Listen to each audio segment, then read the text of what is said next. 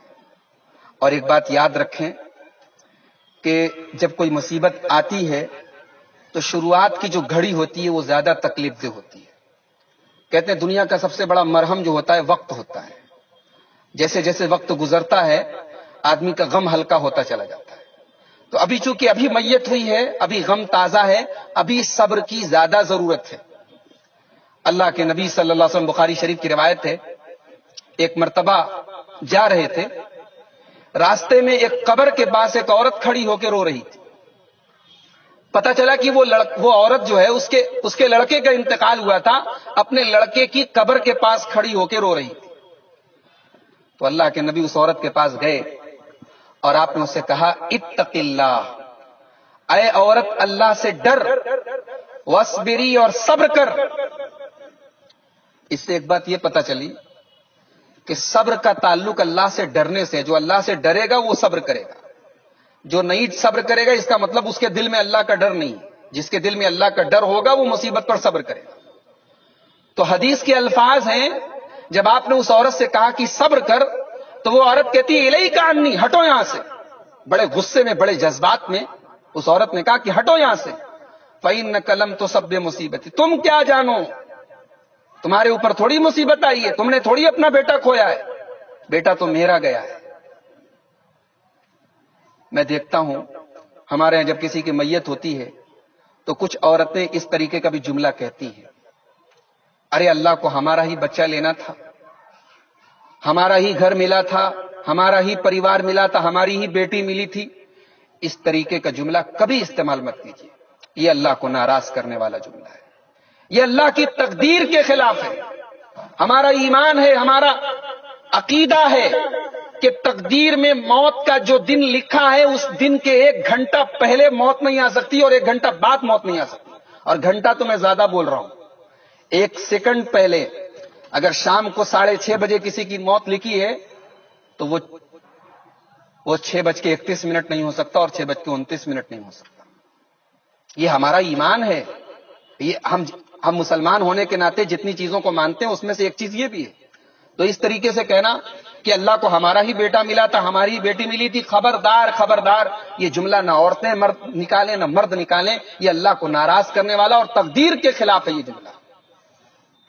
تو عورت نے کہا کہ آپ کیا جانیں, آپ کے اوپر تھوڑی مصیبت آئی ہے. اللہ کے نبی سمجھ گئے کہ یہ عورت بہت جذباتی ہے اور اس وقت بہت صدمے میں ہے, آپ وہاں سے چلے گئے. بعد میں صحابہ نے اس عورت سے کہا کہ تو نے اتنے غصے میں بات کی تھی, تجھے پتا ہے تو کس سے بات کر رہی تھی؟ اللہ کے رسول سے بات کر رہی تھی. اب اس عورت کو بڑی شرمندگی ہوئی, وہ دوڑی دوڑی اللہ کے نبی کے گھر آئی. اچھا, اس نے سوچا کہ اللہ کے نبی صلی اللہ علیہ وسلم کا گھر جو ہوگا محل کی طرح ہوگا اور دروازے پر 2-3 لوگ چوکیدار لوگ ہوں گے, باڈی گارڈ لوگ ہوں گے. گھر گئی تو دروازہ بالکل سمپل تھا, دروازہ کھٹکھٹایا, اللہ کے نبی صلی اللہ علیہ وسلم دروازے سے باہر آئے. تو اس عورت نے کہا کہ معاف کیجئے, میں نے آپ کو پہچانا نہیں, میں نے آپ کو پہچانا نہیں. وہ معافی مانگنے لگی. تو اللہ کے نبی نے اس کی اس غلطی پر کچھ نہیں کہا کہ تم نے غلط کر دیا, تم نے جو ہے میری شان میں توہین کر دی, بلکہ اللہ کے نبی صلی اللہ علیہ وسلم نے اس عورت سے کہا انما الصبر عند الصدمۃ الاولى. دیکھو محترمہ خاتون, صبر جو ہے وہ صدمے کی شروعات میں ہے. جب کسی صدمے کی شروعات ہوتی ہے تو وہ جو ٹائم ہوتا ہے وہ حقیقت میں صبر کا وہ ٹائم ہوتا ہے. بعد میں تو آٹومیٹک صبر ہو جاتا ہے. جب مصیبت کی شروعات ہوتی ہے, جب مصیبت کا آغاز ہوتا ہے تو وہ صبر کا پیک ٹائم ہے, وہ حقیقت میں وہ صبر کا ٹائم ہے. اس ٹائم آدمی کو صبر کرنا چاہیے. تو یہ حقیقت میں اس گھر کے تمام افراد کے لیے صبر کا موقع ہے, اور میں یہی وصیت کرتا ہوں تمام لوگوں کو کہ صبر سے کام لیں, اور اگر کوئی شکوہ ہے تو اللہ سے کریں, اللہ کی بارگاہ میں دعا کریں. اللہ صبر بھی دے گا اور اللہ اس مصیبت کے بدلے کوئی نعمت بدل دے گا. حضرت یعقوب علیہ السلام رویا کرتے تھے. ان کا بیٹا یوسف بچپن میں بھائیوں کی سازش کی وجہ سے باپ سے دور ہو گیا, تو حضرت یعقوب رویا کرتے تھے. روتے روتے اندھے ہو گئے, آنکھوں کی بینائی چلی گئی, بوڑھے ہو گئے, بال پک گئے. ایک دن یوسف کا نام لینے لگے تو گھر والوں نے کہا کہ ارے کتنا یوسف کا نام لیں گے, یوسف کو یاد کرتے کرتے آپ مر جائیں گے. تو حضرت یعقوب نے اس موقع پر کہا تھا, انما اشکو بسی و حزنی الی اللہ, کہ میں اپنا غم, اپنی تکلیف اللہ کے سامنے پیش کروں, تمہارے سامنے نہیں پیش کروں. اور ظاہر سی بات ہے کہ موت وغیرہ اللہ کی طرف سے ہے. ہم دنیا میں کسی کے سامنے اگر اس کا اظہار بھی کریں گے تو کوئی فائدہ نہیں. حیات اور موت کا مالک اللہ ہے, زندگی اور موت کا مالک اللہ ہے. تو اس دکھ کی گھڑی میں اگر ہمارا کوئی شکوہ ہے, ہمارے دل کا کوئی غبار ہے, تو وہ دعا کی شکل میں اللہ کی بارگاہ میں نکلنا چاہیے. ہمیں اللہ سے دعا کرنا چاہیے. اور آپ یہ بھی سوچیں کہ یہ جو میت ہوئی ہے اس میں بھی کوئی خیر کا پہلو ہے. آپ اگر سوچئے کہ اگر ان کے چھوٹے چھوٹے بچے ہوتے تو وہ بھی ایک بہت بڑی آزمائش اور امتحان ہوتے ان بچوں کے لیے. ان کی ماں چلی جاتی. تو موت کا تو بہرحال ایک وقت مقرر ہے, اور ہر وہ عورت جو اس مرحلے سے گزرتی ہے حقیقت میں وہ موت کا ایک پڑاؤ پار کر کے گزرتی ہے. یہ موت کا ہی ایک امتحان ہوتا ہے جس سے ہر ماں کو, ہر عورت کو گزرنا ہوتا ہے. اللہ تعالیٰ نے ان کی موت کو اسی طریقے سے لکھا تھا. ہمیں اس موت کے اندر بھی اللہ کی ذات سے خیر کی امید رکھنی چاہیے. آخر میں دعا کروں گا کہ اللہ تعالیٰ ان کی مغفرت فرمائے, ان کو شہادت کا, جیسا کہ صحیح حدیث میں جو بتایا گیا ہے کہ اگر عورت کی اس طریقے سے موت ہو جائے تو وہ شہادت کی موت ہوتی ہے. اللہ تعالیٰ شہیدوں کے درجے میں ان کو رکھ دے, اور اللہ تعالیٰ ان کی والدہ کو, ان کے تمام بھائیوں کو, اس گھر کے تمام افراد کو صبر کی توفیق نصیب فرمائے. اللہ تعالیٰ اس مصیبت پر جو صبر کرے, اس گھر کے لوگ اس صبر کو آخرت میں نجات کا ذریعہ بنا دے. اللہ تعالیٰ ہمیں ہر مصیبت پر قرآن اور حدیث کے مطابق صبر کرنے کی توفیق عطا فرمائے, اپنی زبان کی حفاظت کی توفیق عطا فرمائے. آخر میں یہ کہنا چاہوں گا کہ مرنے والے کی طرف سے حدیث میں آیا ہے کہ 3 چیزیں ہوتی ہیں جو مرنے والے کو مرنے کے بعد بھی فائدہ پہنچاتی ہیں. مسلم شریف کی روایت, اللہ کے نبی نے فرمایا, اذا مات الانسان انقطع عنہ عملہ, جب آدمی مر جاتا ہے تو اس کا عمل ختم ہو جاتا ہے. الا من ثلاث, مگر 3 چیزیں ایسی ہیں کہ مرنے کے بعد بھی وہ کنٹینیو رہتی ہیں, جاری رہتی ہیں. تو وہ 3 چیزیں کون کون سی ہیں؟ آپ نے فرمایا صدقۃ جاریۃ, کوئی ایسا صدقہ ہے جو جاری ہو. مان لیجئے کہ کوئی مسجد بن رہی ہے, اس کے تعمیر میں حصہ لے لیا, کسی مدرسے کی تعمیر میں حصہ لے لیا, کوئی بھی ایسی چیز جو برابر جاری رہے, تو مرنے والے کے حق میں ہم وہ چیز صدقہ کر سکتے ہیں. جب تک وہ چیز رہے گی اس کا ثواب انہیں ملتا رہے گا. دوسری چیز ہے او علم ينتفع به, کوئی علم کی چیز, یا تو مرنے والا خود چھوڑ کے چلا جائے, یا اس کی طرف سے ہم کوئی علم کی چیز, کوئی کتاب ہے, قرآن مجید وغیرہ ہے, ہم مسجدوں میں دے دیں, مدرسوں میں دے دیں, تو جب تک وہ پڑھا جا رہا ہے اس کا ثواب انہیں ملتا رہے گا. اور تیسری چیز ہے ولد صالح یدعو له, مرنے والا اگر صاحب اولاد تھا اور نیک اولاد تھی, اس کے لیے دعا کر رہی تھی, تو نیک اولاد کے دعا کرنے کا بھی ثواب والدین کو ملتا رہتا ہے. تو یہ 3 چیزیں ہیں, ان کو ہمیشہ اپنے ذہن میں رکھنا چاہیے. اور جب بھی کوئی میت ہو تو ہمیں کوشش کرنی چاہیے کہ ہم اس کے حق میں یہ تینوں چیزیں کریں. اللہ تعالی ہم سب کو اس کی توفیق عطا فرمائے. آمین. وآخر دعوانا الحمدللہ رب العالمین. السلام علیکم ورحمۃ اللہ.